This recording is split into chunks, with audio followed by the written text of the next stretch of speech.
When we're doing a facelift, we're lifting things that have fallen with gravity, but it's not just the skin, it's the muscle layer underneath the skin. So let's talk a little anatomy with this beautiful demonstration. When we're young, our skin is up nice and high because it's being supported by this muscle called the SMAS muscle.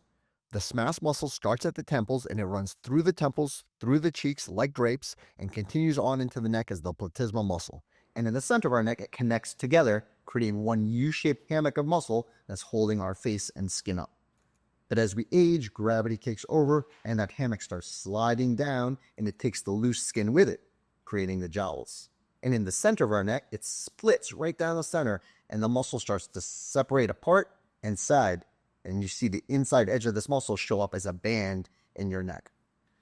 So there are two types of facelifts. There's a SMAS facelift and a D-plane facelift, and they both are working on fixing this hand.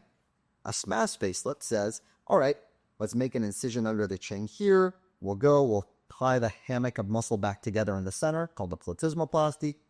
We'll make U-shaped incisions around the ears. We'll lift up the skin until we can see that hammock of muscle underneath. Then we're going to go underneath the hammock of muscle, lift it up, and stitch it into place. Cut out the excess skin when we do that.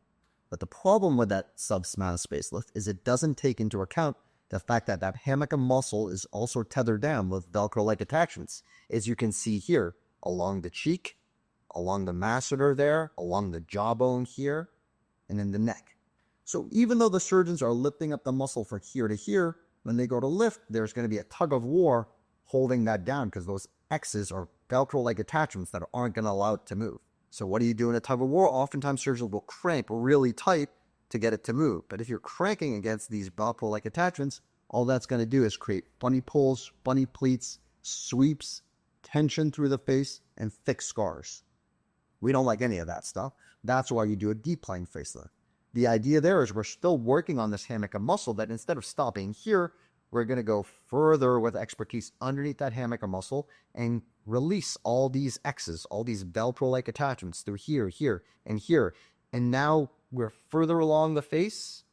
We've won the tug of war. So now we can lift the face up without having to crank on it, without pulling as hard as we can, but just by lifting the face into the proper position like you would do in the mirror.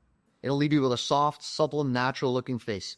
No tension, no funny pulls, incision lines that have no tension on them, so they're going to heal paper thin, something you will wear proudly and know you look rejuvenated.